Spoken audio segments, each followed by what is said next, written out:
or shall we say, comparison of ways to get seated.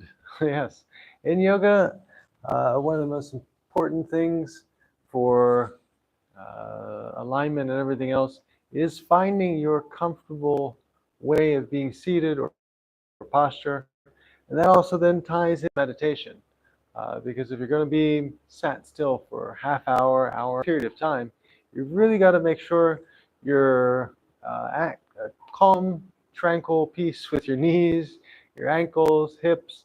So there's a lot of factors. And so over the years, I've seen students with different situations and conditions. And I thought, well, why not make a little comparison of a yoga block, a beanbag. Yes, that's a giant beanbag behind me, and a yoga swing. Yes, that's right, and there's a yoga swing. All these props or tools or studio devices can be used to align and get a good seating posture. So let's take a look at a few of them. There's number 4. There's cushions. These are really the beanbag category, but if you don't have a beanbag, you can do cushions. Okay, so we'll first start with Thunderbolt. So you're here at a Thunderbolt position, and maybe it's bothering your knees, tops the ankles. Well, what to do?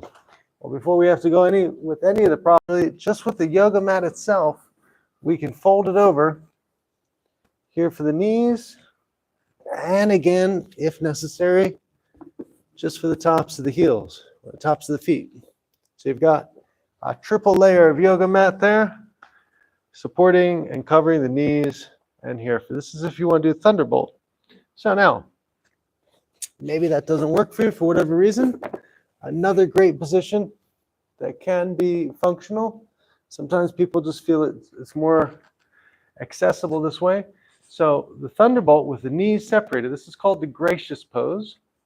And so maybe you don't reach there quite behind onto the floor, seated completely. So inclusion of a block, just horizontally there, or like a bicycle seat, whatever works better for you. And then you have complete upright support. And again, just for the positioning, the toes are in the back there touching, and the block is here in that way, just underneath. So you get a really nice vertical position, perfect for the breath, perfect for alignment, for doing different types of practices.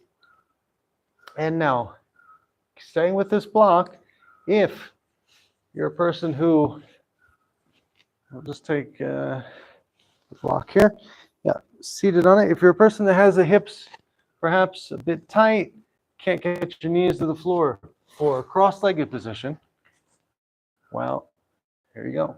Cross your feet, and one cushion on each side. Perfect. So now you have grounding. You have the cushions with the contact of the knees. Your back is straight. Shoulders are pulled together. Chest comfortable enough for the period of time that you want to be here. Now, all that said, those are the more classic approaches.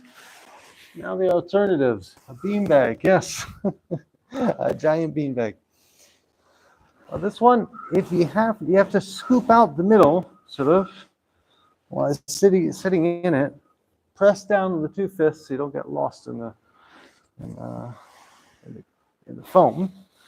Then you have to just literally pull one foot in, best you can, wherever you can. If you can't get the feet one on top of the other, just having them cross-legged is good. Now the trick here is come forward and scoop a little bit behind you, creating some support for the lumbar.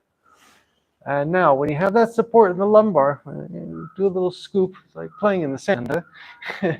Then you've got the vertical position, contact, and really, in this one, you could stay here all day. It's very comfortable, and you keep a nice alignment. So bean bags can be used for posture, not just slouching and laying on the floor. So that said, let's move right along to my favorite new addition to seating postures, and that is aerial swing. I've done a couple meditation sequences recently with this one. And you don't have to have it high off the floor. You're not really doing maneuvers here. So first of all, sitting down into the swing, the two thumbs behind you for guidance. Okay?